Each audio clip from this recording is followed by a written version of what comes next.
A gente vai dar sequência a uma mensagem que eu ministrei domingo, e o tema da mensagem de hoje é o que você está vendo. Você pode perguntar para quem está do seu lado aí, o que você está vendo? Isso. Respondeu o que aí? Não nada. Tem que responder alguma coisa. Estou vendo você, né? Você está me perguntando, estou te vendo, né, Dani? Isso, abra sua Bíblia aí.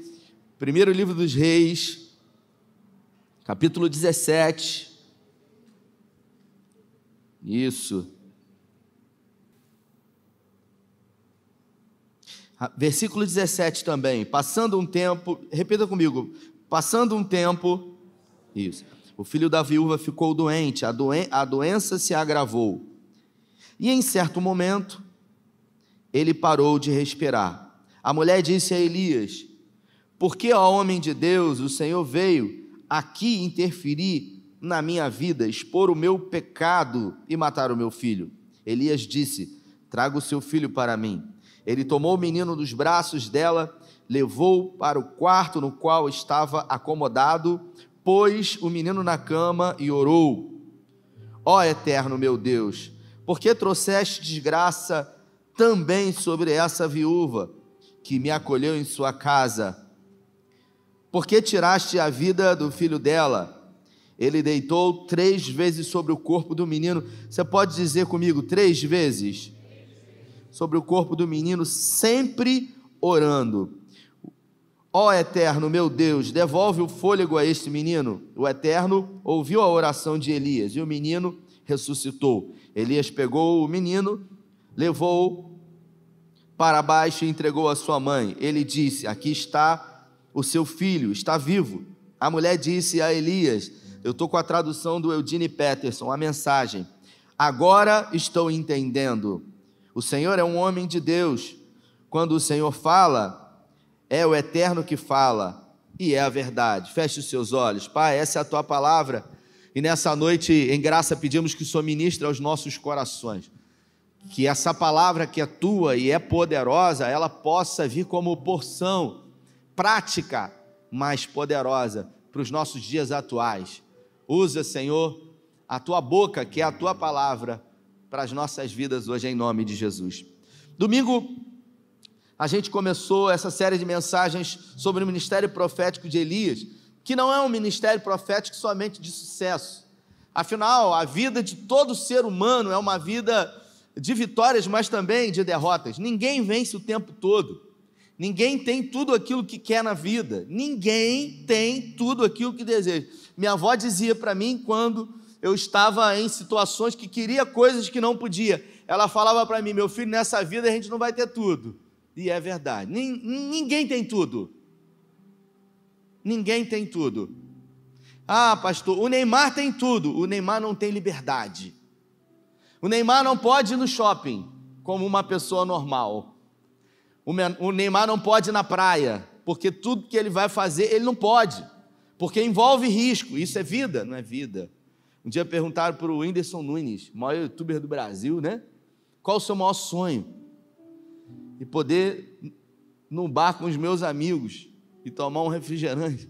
A pessoa perguntou: que é isso? Ele falou: é porque eu não posso ir, que é uma confusão danada, que os seguranças ficam me ameaçando o tempo inteiro, dizendo que vão me matar, dizendo que vai acontecer. Eu não tenho paz, é o preço que se paga. E a gente vê aqui que Elias, ele acabou de realizar uma palavra profética para Acabe, dizendo que a partir daquele momento não choveria mais, diante dos desmandos de Acabe, e ele fugiu para Querite. Lá falava com vocês que Deus mandou o corvo que alimentasse. Depois ele foi para o ribeiro ali, depois ele foi para Sarepta e encontrou com essa viúva que não tinha nada, mas que durante 3 anos, 2 anos e pouco, sustentou Elias. E agora o filho dessa mulher, que era viúva, ele vem a óbito. Aí você imagina, ela cedeu um quarto para ele, ela fazia bolo para ele, ali tinha alimento, provisão, proteção. Uma viúva pobre que não tinha nada, Deus usou essa mulher para dar provisão e proteção para o profeta. É da onde a gente menos imagina, Zinho, que Deus vai levantar situações para nos prover e nos proteger. É sempre assim. A gente está imaginando que vai vir de um lugar, mas Deus é especialista em fazer o oposto daquilo que a gente pensa, para mostrar que a gente não sabe de nada. E é curioso, porque essa mulher aqui, ela agora, depois de receber a provisão, afronta Elias dizendo: por que o senhor veio aqui me perturbar? Peraí, mas o marido dela, o filho dela, no momento que Elias chegou, já não ia morrer? Porque ela falou o seguinte: olha, eu só tenho aqui uma porção que vou comer e depois vou morrer com meu filho. Não morreu naquele dia. Passou anos e agora o filho morreu. Ela foi jogar na cara do profeta, dizendo: por que o senhor veio aqui afrontar o meu pecado e matar o meu filho? Não, mas quando eu cheguei aqui, o seu filho já estava quase morto. As costelas já estavam aparecendo, estava fazendo jejum obrigado. Elias não falou isso. Elias simplesmente pegou o menino nos braços e levou para o quarto onde a mulher havia colocado, acomodado ele, colocou o menino na cama. E a Bíblia fala que ele deitou sobre o menino por 3 vezes. Repita comigo, 3 vezes. E ele orou do mesmo jeito 3 vezes. Isso mostra para a gente, João, que nem sempre na primeira vez que a gente ora, Deus atende. A verdade é que a gente às vezes tem que orar muitas vezes para Deus atender. E às vezes a gente ora muitas vezes e ainda assim Deus não responde. Graças a Deus por isso. Porque tem oração que a gente faz e que a gente tem que agradecer, porque Deus nunca atendeu. Porque Deus, Ele conhece o passado, o presente e o futuro. E aí Elias, ele insiste na oração. Elias, para mim, é o maior exemplo de oração, irmãos. Porque ele persiste na oração, sabe? Ele orou, ele insistiu. Mas antes de orar, ele fez um desabafo para Deus. E a partir daqui, essa série de mensagens, ela começa a trazer um fato novo, que eu queria que você tivesse uma percepção de olhar para essa história, porque até esse momento ele está só obedecendo o Senhor, até esse momento mesmo, talvez contrariado, pastor Juan, porque provavelmente o sonho de Elias era ser um profeta, e profeta quer profetizar, profeta não quer se esconder, profeta não quer fugir, e Deus foi lá, mandou ele profetizar, e depois mandou: vaza porque vai dar ruim, se esconde. Mas eu quero profetizar. Não, mas você tem que fugir. E Elias podia ter falado para Deus assim: na vez de Samuel, o Senhor não mandou ele fugir. Na vez de Eli, não teve que correr, eu tenho que fugir na minha vez. Parece que na minha vida tudo é diferente da vida dos outros, é difícil. Todo mundo, quando é abençoado, é abençoado. Na minha vida é diferente. Por quê, né? Eu me lembro, irmãos, que quando eu era pequeno, e eu conto isso no Amós, no meu testemunho, que eu achava que tinha algum problema comigo, e eu me lembro que era de verdade isso, era como se estivesse numa fila, e os anjos estavam abençoando a Deus, e aí falava assim: você vai ter pai e mãe, você vai ter pai e mãe, e quando chegou na minha vez, você não vai ter nem pai e nem mãe presente, porque todo mundo tem um pai e uma mãe, pelo menos separado, mas perto. Você não vai ter nada. E eu falava assim: por que na minha vez, cara? Por que logo comigo? A gente começa, sabe, a entrar em pensamentos que vão levar a gente para lugares. E aí Elias aqui, pela primeira vez nessa história desse ministério profético dele, ele revela um início de um sentimento novo que começou a inundar o coração dele, porque até então ele só obedecia e Deus realizava. Mas ele diz para Deus o seguinte: Senhor, por que trouxeste desgraça também para a vida dessa viúva? Espera aí, essa palavra também, ela demonstra para nós que tem mais alguém que está recebendo desgraça. Quem? Então ele achava que Deus estava de alguma maneira trazendo desgraça para a vida dele. Espera aí, mas Deus tinha um propósito na vida dele. Então quer dizer que o propósito de Deus era trazer desgraça para a vida dele? Às vezes a gente imagina isso. Por quê? Por causa dos caminhos que Deus nos faz andar. Porque a gente não entende. Você pode falar comigo: a gente não entende. A gente não entende. E ele orou por 3 vezes. O menino ressuscitou porque Deus ouviu a oração. Por que Deus não ouviu na primeira, pastor Juan? Ele não era um profeta? Por que quando ele orou a primeira vez, Deus não atendeu? Se Deus tinha o controle de tudo, por que nem permitiu que o menino ficasse doente? Porque a mulher foi lá afrontar ele, e Deus sabia que a mulher afrontando ele, ele ia orar a Deus, e de alguma maneira ele ia colocar para fora aquilo que já estava no coração dele. Porque a Bíblia fala que a boca fala daquilo que... então já estava no coração, só saiu pela boca, mas não tinha saído ainda, então Deus permitiu que o fato acontecesse para sair pela boca, para revelar aquilo que está dentro. E revelou, e ele orou 3 vezes, eu imagino que Deus falou, não vou atender na primeira, vamos ver se sai mais alguma coisa aí. Ele está ali pedindo, ele está ali orando. Quando ele desce com a criança, a mulher que afrontou ele, você sabe o que ela disse? Aquilo que eu pedi para você repetir. Agora eu entendi. Ela falou. A gente não entende quando a gente está no processo. A gente só entende quando o milagre chega. É assim. Só que a verdade é que nós fomos chamados para crer, mesmo não vendo. Mesmo quando o milagre não acontece, porque fiel é o Senhor. Em Apocalipse diz que dentre muitos nomes, o seu nome é fiel. Deus é fiel, irmão. Deus é fiel. Ele é fiel à sua palavra, para cumpri-la. E agora a mulher fala, agora eu entendi, o Senhor é um homem de Deus. Quando o Senhor fala, é o Eterno que fala. E é verdade. Imagina, Elias ouvindo a mulher falar assim, agora eu entendi, o Senhor é um homem de Deus. E ele falou assim, eu sei que eu sou um homem de Deus, mas eu estou numa vida desgraçada aqui, cara. E o que Deus quer comigo nessa situação toda? Porque ele já estava com algumas caraminholas na cabeça, igual a mim, a você. A gente que fica, a gente serve a Deus, irmão, a gente vem na igreja, a gente ora, mas a gente não entende essas doideiras que Deus bota a gente para viver. E a gente fala, onde que vai dar isso? Que doideira! Vai parar onde esse negócio? A gente fica ansioso e as pessoas perguntam, não, vai dar tudo certo. Mas no fundo, lá no fundo, você pensa, doideira isso aqui, cara. E aí agora a Bíblia fala, no capítulo 18, depois de muito tempo, no 3º ano da seca, veio a palavra do Eterno a Elias, dizendo, apresenta-te a Acabe, vou fazer chover sobre a terra. Elias partiu para encontrar-se com o rei. Na época, a situação era muito grave em Samaria. Enquanto isso, Acabe conversava com Obadias, encarregado do palácio, homem temente ao Eterno. Houve o tempo em que Jezabel tentou exterminar todos os profetas do Eterno. Obadias reuniu-se com 100 profetas e os escondeu em 2 cavernas. Quantos profetas? Repita, 100 profetas.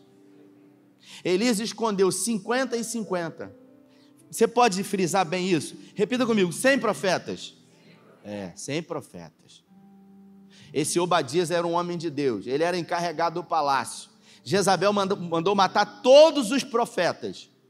Ele pegou 100, botou 50 numa caverna e botou 50 em outra caverna. E todo dia, Glautinho, ele dava pão e ele dava água. Ele sustentou, ele bancou. Mas ninguém sabia. E a vida dele estava correndo risco. Se alguém soubesse, Jezabel e Acabe soubessem, o que ia acontecer com ele? Mas ele decidiu obedecer a Deus. Ele decidiu fazer aquilo que é certo, mesmo correndo riscos. E quantas são as vezes que a gente às vezes deixa de fazer aquilo que é certo, porque está envolvendo algum risco? Irmãos, na vida, nada é mais certo do que semeadura e colheita. A colheita, a semeadura, ela é opcional. Você vai plantar se você quiser. Agora, você plantou... Quantas vezes eu ouvi pessoas dizerem assim, Zelinha, olha, eu estava no mundo E eu não tinha essa situação, eu decidi vir para a igreja, que luta que eu estou passando, quem já ouviu isso? Quem já ouviu isso? O cara está no mundo lançando semente podre, adoidado, aí ele vem para a igreja, peraí, interrompe tudo, agora é só vitória. Dá uma olhada para trás aí, cara, tem um monte de fruto podre aí que você plantou, meu irmão. A notícia ruim, vai ter que colher. A notícia boa é que se plantar coisa boa agora, daqui a pouco colhe também. Mas eu não quero colher coisa ruim. Mas você plantou, pô. A gente não quer. Mas é uma lei espiritual. E aí, Obadias, ele fez aquilo que era certo. Ele, sabe, eu não quero saber, cara. Eu vou fazer o que é certo. Eu vou pagar o preço. Não tem jeito. Ele decidiu. E ninguém sabia. Aí ele estava conversando com o rei estava conversando com ele, Acabe. 3 anos de chuva, de seca, uma tristeza em Samaria. O rei resolveu conversar com Obadias. Você imagina quantas vezes o rei mandou pessoas procurar Elias para exterminar ele? Muitas. Aí o rei conversa com Obadias agora, vamos fazer o seguinte, vamos atrás de Elias, você vai para lá e eu vou para cá. Foi isso que aconteceu. Eu pergunto para você, por que o rei não mandou os soldados? Mandou Obadias. Porque Deus entrou na situação. Deus queria que Obadias, é Obadias o nome dele, gente? Que Obadias encontrasse Elias, e não algum soldado que talvez tentasse até o matá-lo. Deus, ele faz a parte dele, agora a gente tem que fazer a nossa. E por que Elias, ou melhor, por que Acabe resolveu agora procurar? Ele não já tinha procurado? Tinha procurado, sim ou não? Mas por que agora ele resolveu? Porque tinha passado 3 anos, e mesmo contrariado, ele começou a entender que Elias era um profeta de Deus. Ele começou a entender que tudo aquilo que ele havia profetizado aconteceu. E ele falou, agora eu vou, porque está prestes a acontecer alguma coisa. E aí ele foi. E quando Obadias encontrou com Elias, Obadias falou, meu senhor, és tu e tal, não sei o quê. Aí ele encontrou. Aí ele falou assim, olha, Acabe está te procurando aí, desesperado. Ele falou, faz o seguinte, manda Acabe, fala para Acabe se encontrar comigo, que vai vir chuva aí da parte de Deus. Obadias falou, o senhor quer que eu morra? Porque ele te procurou em tudo quanto é lugar. Se eu for lá e disser que te encontrei e não te levar, ele vai me matar. Aí Obadias vai e fala o seguinte, para o senhor saber que eu sou um homem de Deus, Jezabel mandou matar todo mundo, e eu escondi, quantos profetas? Quantos? 100 profetas. Ele falou para quem isso? Ele falou para quem? Para Elias. E por que Elias lá na frente dobra o joelho, pede a morte e diz que só ele que não se perdeu e não se corrompeu? Por que mesmo diante dessa informação, lá na frente, ele fala, Senhor, todo mundo se corrompeu, menos eu estou aqui. E Deus fala para ele, ainda existe 7.000 que não se prostraram, Elias.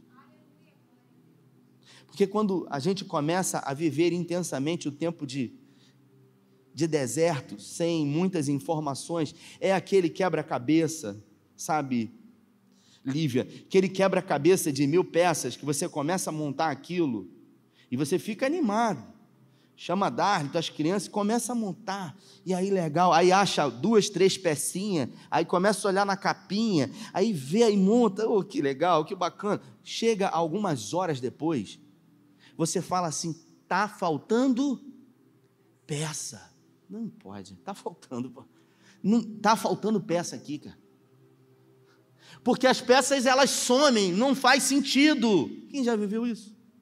Está faltando peça. Você é capaz de desmontar tudo e contar para ver se tem 1000 peças que você acredita que está faltando. Mas se você tiver paciência, se você for perseverante, você vai vencer todas as dificuldades e no final tudo começa a se encaixar e de uma forma mais rápida, e aí você começa, realmente não está faltando nenhuma peça, olha aqui, não, essa aqui é aqui, ó, porque no final a gente começa a entender, repita comigo, eu estou entendendo, isso aí, Porque tudo que Deus faz sentido, não no primeiro momento para nós. Mas Deus não mente. Deus não muda. Deus não sofre sombra de variação, Ele é o mesmo. Um dos atributos do caráter de Deus é a imutabilidade. Deus não muda. Ele é o mesmo. Eu estava ouvindo um pastor falar sobre o Deus do Antigo Testamento e do Novo Testamento. E existem pessoas que falam que Deus ele é incoerente, que Deus ele acaba mudando. Deus ele é um Deus irado do Antigo Testamento e um Deus de amor do Novo Testamento. Então nós temos dois deuses aí. Na verdade, Deus ele é o mesmo, só que Deus reage de formas diferentes a situações diferentes. E aí o pastor falou sobre isso. Ele dizia o seguinte, eu vou dar um exemplo. Se você pegar, por exemplo, eu vou dar o meu exemplo, não lembro o exemplo que ele deu. Se você pegar uma barra de chocolate e você colocar ela no congelador, ela vai ficar dura. Se você pegar a barra de chocolate e colocar ela no micro-ondas, ela vai ficar o mesmo produto, sendo colocado em lugares diferentes, com situações diferentes, vai ter experiências e comportamentos diferentes. A gente acha que Deus muda, mas Deus não muda. Deus não sofre sombra de variação. E aí a gente vê Elias aqui, dizendo para ele, não, fica tranquilo, eu vim porque Deus mandou voltar. Aí ele foi e falou com Acabe. Aí Acabe ficou desesperado, foi ao encontro de Elias, chamou Elias de perturbador de Israel. Aí ele falou, perturbador é você, tiveram aquela lavagem de roupa suja, bateram boca ali, mais ou menos, um xingou o outro, aquela confusão. Elias falou o seguinte, olha, reúnam os 400 profetas de Baal, os 450 profetas de Azerá no Monte Carmelo. E o Deus que responder com fogo é o Deus de Israel. Aí ele foi.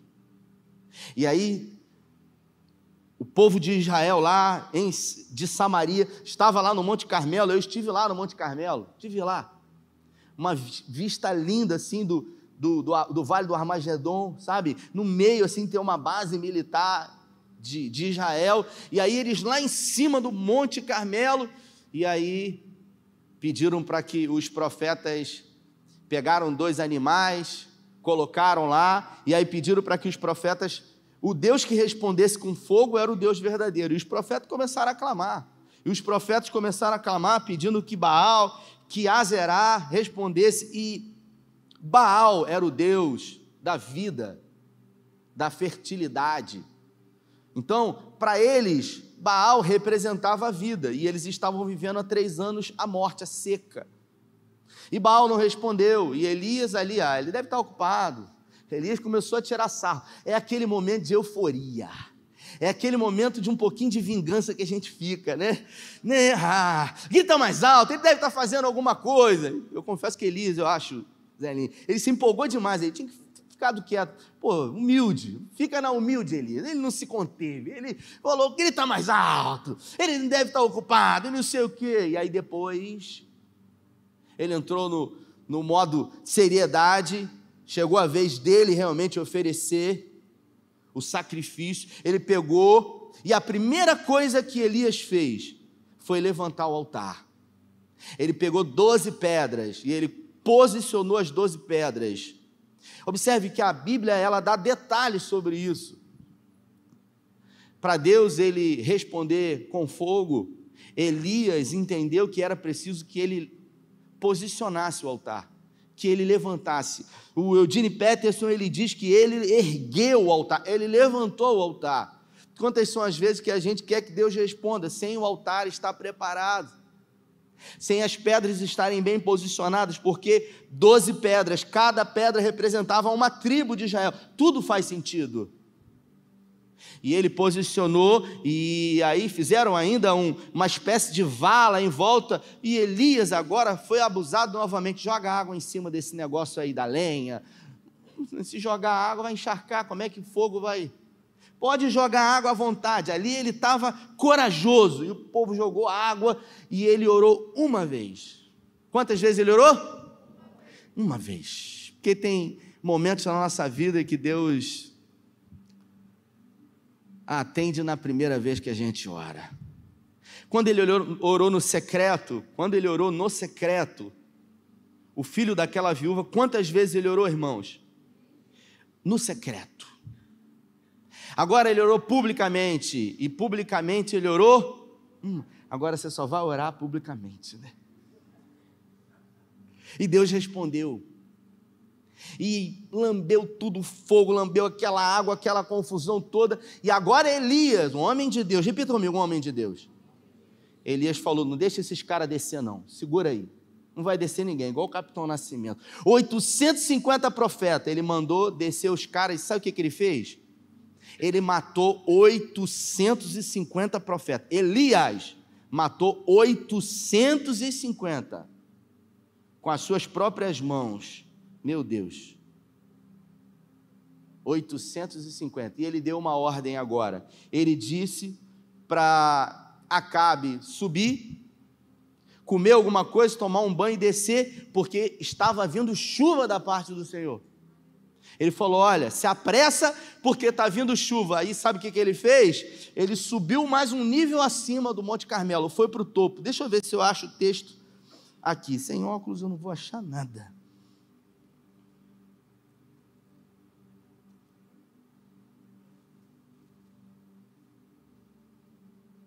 Elias disse a Acabe, levante-se, coma e beba, é tempo de celebrar, a chuva não demora, já estou ouvindo o barulho dela. Ele estava ouvindo o barulho dela, curioso isso, né? Ele estava na metade do Monte Carmelo, o que tinha lá era fogo, ele falou, corre, porque eu já estou ouvindo o barulho da chuva. Era a convicção, irmãos, daquilo que não estava vendo, mas que já estava sendo sentido.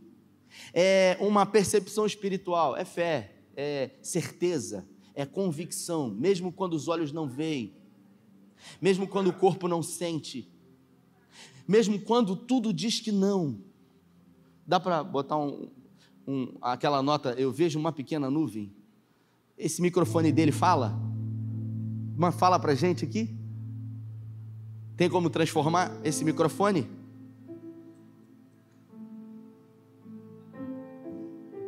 Aí ele diz o seguinte,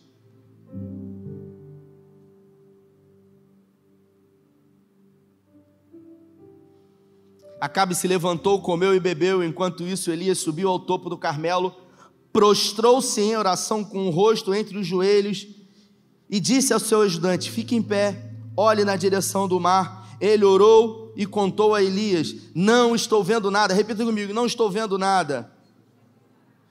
Como é que ele não está vendo? Elias subiu no topo do Monte Carmelo, botou o joelho, botou a cabeça no joelho. Eu vou fazer o que ele fez, foi isso aqui, ele fez assim, ele se prostrou com a cara no pó e ele começou a orar a Deus, pedindo que Deus mandasse chuva. Aí ele pediu para o ajudante dele para olhar em direção ao mar e ver o que ele estava vendo, se a chuva estava vindo, enquanto Elias estava orando. E aí o ajudante veio e falou assim para ele, não estou vendo nada. Espera aí, mas eu orei tem 10 minutos, uma vez só e Deus respondeu, como que agora eu estou orando e Deus não responde? Diz para mim, só para a gente aqui, só a gente aqui, Deus quer ou não quer deixar a gente maluco com esse negócio? Porque a gente ora aqui, Ele atende, a gente ora ali, Ele não atende? Que doideira é essa? Que loucura é essa? Isso sabe o que aconteceu? Elias orou na segunda vez. E sabe o que aconteceu? Nada. Repita comigo, nada. E um fato curioso. Nesse momento ele estava orando sozinho. Repita comigo, Elias estava orando sozinho. E Deus não atendeu. Então será que o problema é na oração, na frente de todo mundo? Se eu fosse Elias ali, eu ia pensar, então eu só vou orar agora quando tiver gente na frente, porque Deus não me faz passar vergonha, eu oro sozinho, Ele está me fazendo passar vergonha. E aí ele falou para o seu moço, não estou vendo nada, Elias disse: continue olhando, se necessário for, olhe 7 vezes. Ele não quis saber, ele falou: fica lá, meu irmão, até você ver. Até você ver, porque eu sei em quem eu tenho crido, e também sei que é poderoso para fazer. Elias, ele nem sequer se atreveu a levantar, ele ficou ali prostrado, e o cara voltou. Olha, eu imagino a preocupação do cara. Você falou pro rei que a chuva estava vindo, eu fui lá, não estou vendo nada, está um sol. Meu Deus, que doideira. Você imagina um sol, você dizer que vai chover agora. Não chover como? E aí ele fala: vai lá, fica lá, meu irmão, se possível, olhe 7 vezes, às vezes que você puder, até que veja. Na 7ª vez ele disse: eu vejo uma nuvem subindo do mar, é uma pequena nuvem, do tamanho da mão de uma pessoa. Quando ele voltou a 7ª vez, eu não sei quantas vezes Elias orou. O que eu sei é que Elias orou muitas vezes, e Deus não respondeu. Mas isso não quer dizer que Deus não esteja no controle. Isso não quer dizer que o milagre não vai acontecer. No Salmo 27, Davi diz: o Senhor é a minha luz, a minha salvação, de quem eu temerei? Quando os meus inimigos, os malfeitores, vêm contra mim, eles tropeçam e caem. Davi, ele começa a declarar que o Senhor é a luz, a salvação. O Salmo 27 dividido em 3 partes. Na metade do Salmo ele fala assim: não aparte de mim o teu rosto, Senhor, Deus da minha vida, não afaste de mim a tua presença. Quem está falando isso é porque está orando e Deus está o quê? Não está respondendo. Você faz ideia de quantas vezes em alguns momentos Davi orou e Deus não respondeu? Isso quer dizer que Deus ele está insensível? Não. Isso quer dizer que nem sempre quando a gente ora, no momento que a gente ora, Deus responde, mas Ele continua no controle. A gente é que precisa entender que o controle é dele, não é nosso. A gente quer o controle. O tempo todo a gente quer ter o controle, até da nossa casa. A gente quer ficar com o controle na mão. O tempo todo a gente quer ter o controle, irmão, mas Deus não nos chamou para ter o controle. Deus nos chamou para colocar Ele no controle. Na 7ª vez, o ajudante diz: eu vejo uma pequena nuvem, pequena. Você sabe o que Elias disse? Então corre depressa, porque está vindo chuva. Tem gente que precisa de muito pouco para acreditar naquilo que Deus vai fazer. E aí eu pergunto para você de novo, aquilo que eu perguntei para você no início da mensagem: o que você está vendo? O que você está vendo? Eu não estou vendo nada. Então volta lá, então vai até 7 vezes, quantas vezes forem preciso, até que você veja alguma coisa. E eu pergunto para você: o que você precisa ver para você realmente acreditar? Porque tem gente que não precisa mais ver para acreditar, porque tem certeza, porque tem absoluta certeza de que Deus está trabalhando. Nunca se ouviu, nem com o ouvido percebeu, um Deus além de ti, que trabalha em favor daqueles que nele esperam. Deus trabalha em favor daqueles que nele esperam. Deus está trabalhando. Repita comigo: Deus está trabalhando. Mesmo que eu não veja, mesmo que eu não sinta, mesmo que eu não perceba. Repita: Deus está trabalhando. Ele trabalha em favor. Aleluia. Ele trabalha. Esse é o nosso Deus. E Ele fala: corre depressa, porque está vindo chuva.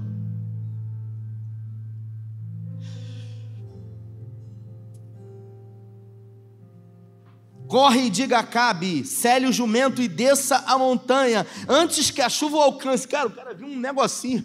Ele falou: cara, você não está entendendo, pode descer desesperado antes que essa chuva lamba você, porque a chuva é terrível.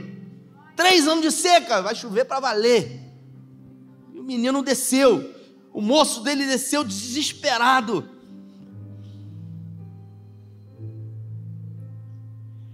Aí o texto diz assim, ó: desça a montanha antes que a chuva o alcance, ordenou Elias. Versículo 45, eu gosto muito dessa tradução aqui. Eu gosto muito. Tem dessa Bíblia aqui para vender lá, Gaútinho? Tem uma só, meu Deus do céu. Essa aqui deixaram na igreja, irmãos.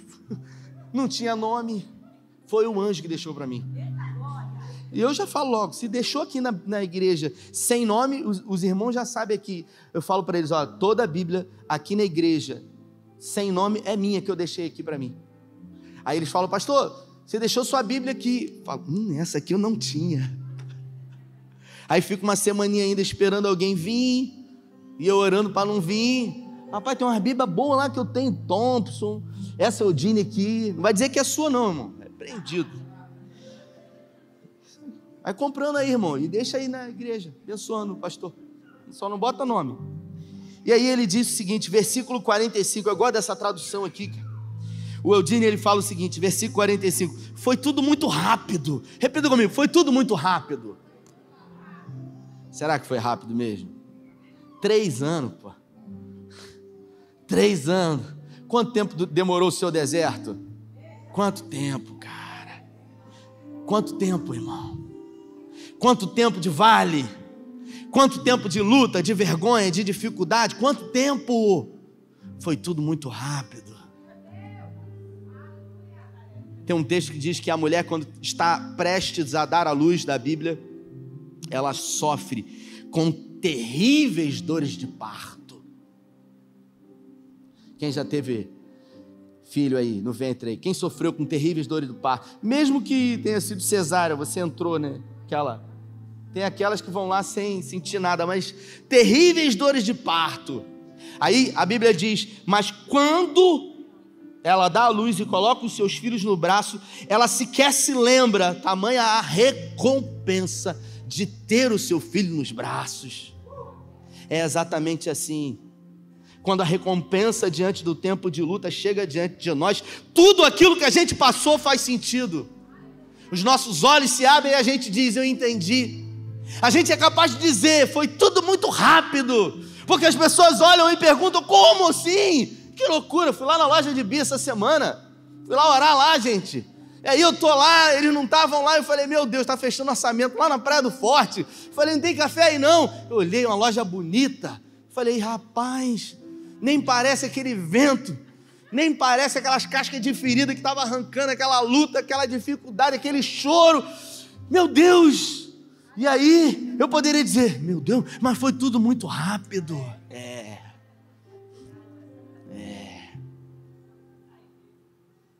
Todo homem e toda mulher de sucesso, se você olhar, todo homem e toda mulher de sucesso tem por trás uma vida marcada por dores, por abandonos, por traições.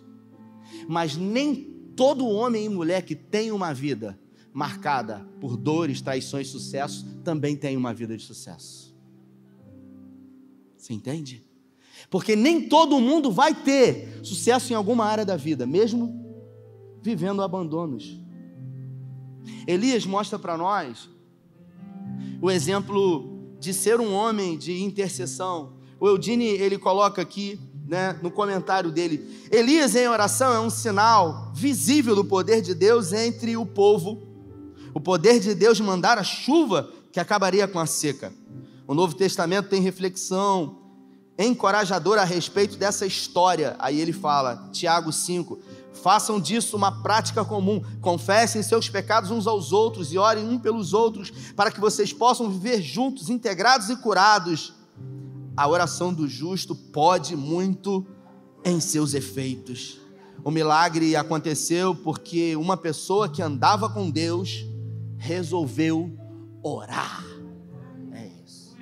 E resolveu permanecer em oração.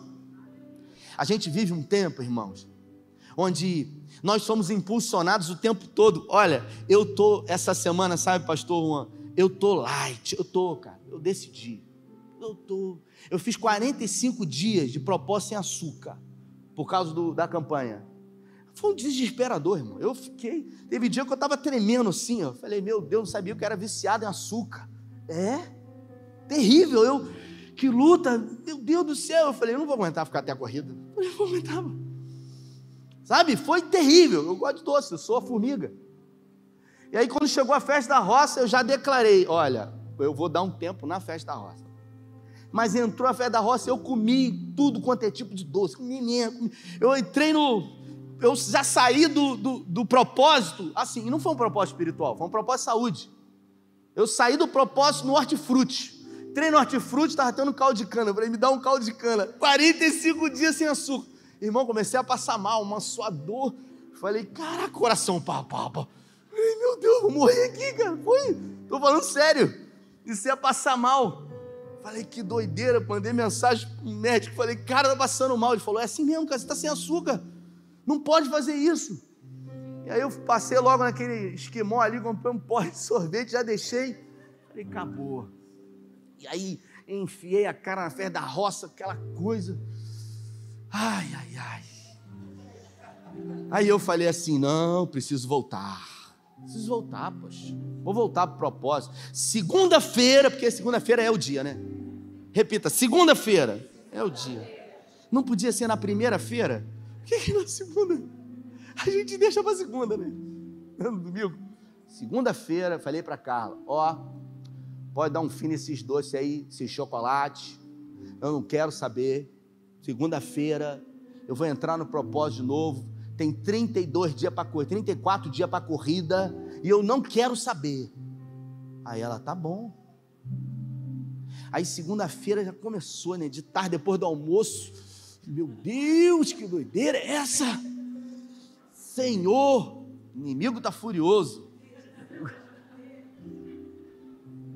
Comecei a ficar nervoso. Falei, rapaz, Tito, vem em cima de mim, meu filho. Agora não, pelo amor de Deus, papai está nervoso.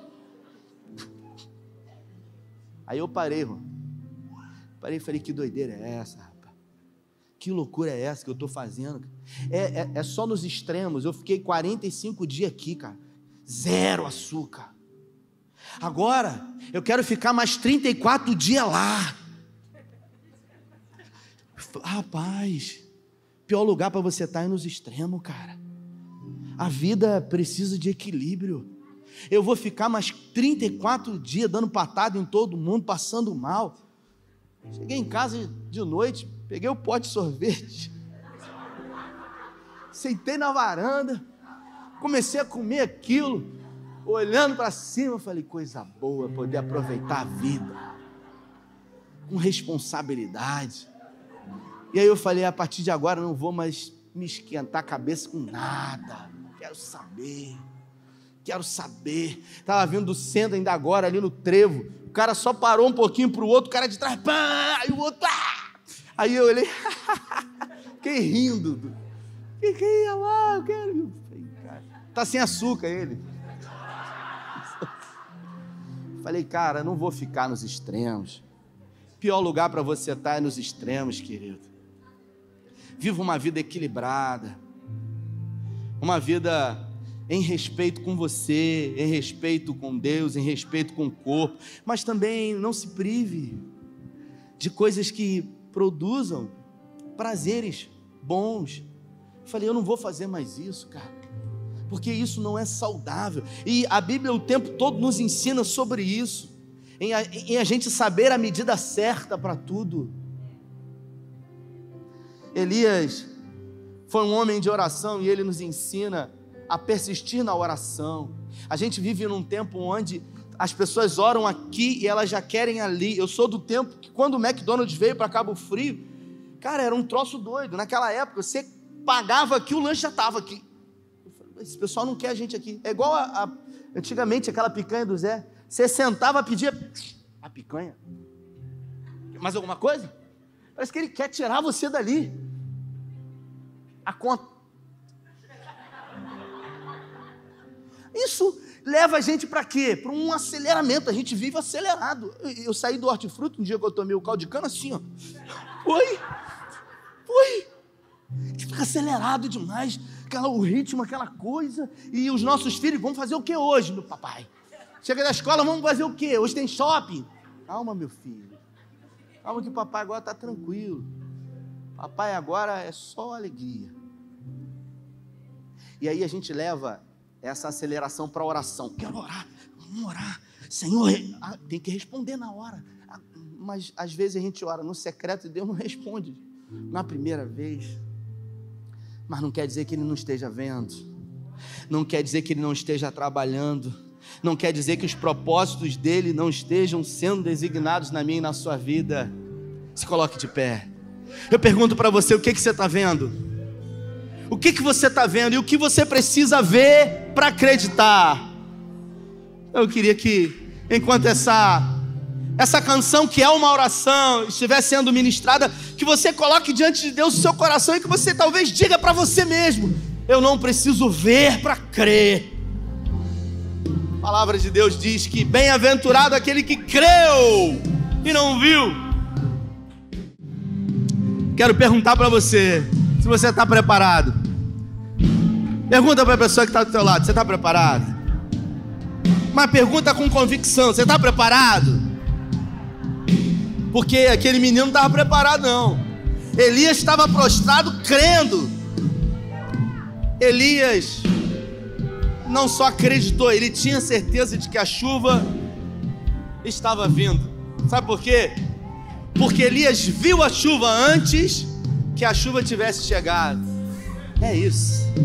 Quantos aqui tem um sonho? Levanta a sua mão. Os sonhos que se tornarão realidade sempre são sonhos que antes de se tornarem realidade já foram vistos, idealizados. É isso. Essa é a história do Walt Disney, né? Um cara que fracassou.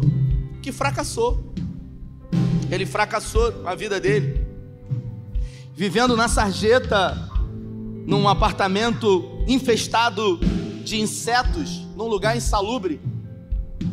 De repente ele jogado lá naquele lugar,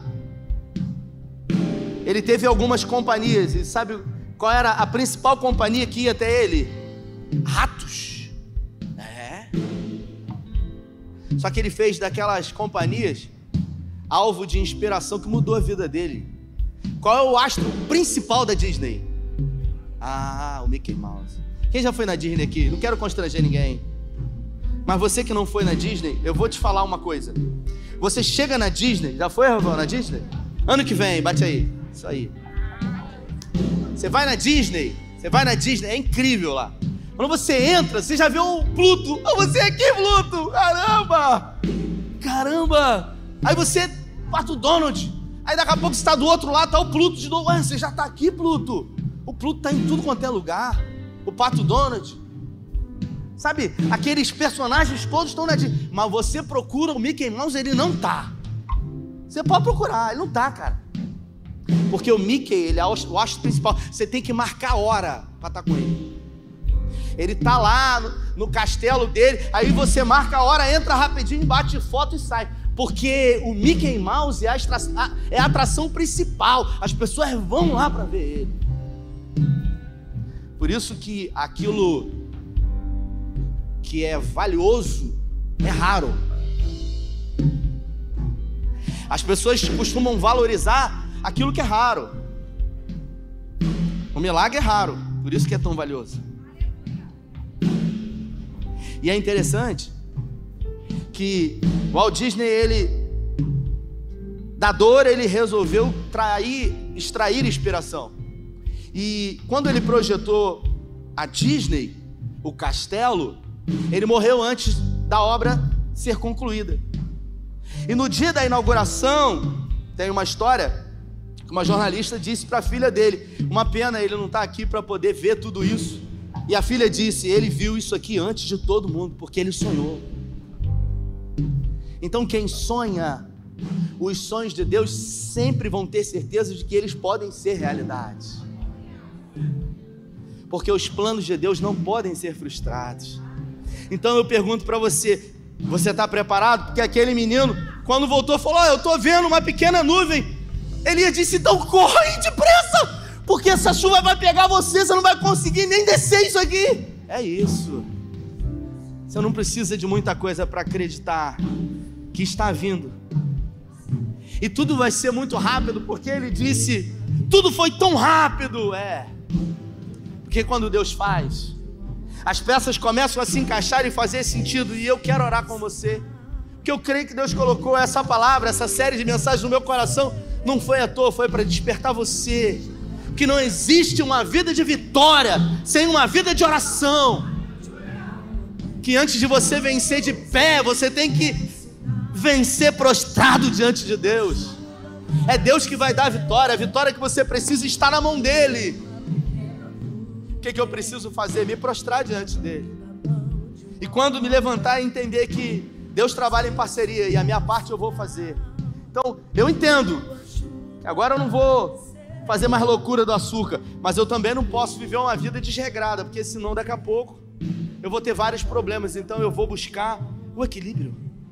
Vou fazer a minha parte, continuar fazendo atividade física. Já estou 1 ano que eu faço. Os irmãos vão lá e me vê fazendo, falam assim: mas você não aumenta? Eu falei: eu já passei dessa fase, é só condicionamento físico. Eu vou pro shopping, meu filho tem 4 anos, 16 quilos, canguta, papai, meu irmão, eu botava. E eu ando lá o shopping inteiro com ele. Chega na academia, você vai me ver só malhando o ombro aqui para poder segurar ele. Eu sei o que eu quero. Eu decidi de que forma eu quero viver. E eu tenho correspondido em relação a isso. Eu pergunto para você: o que você quer viver? O que você está vendo?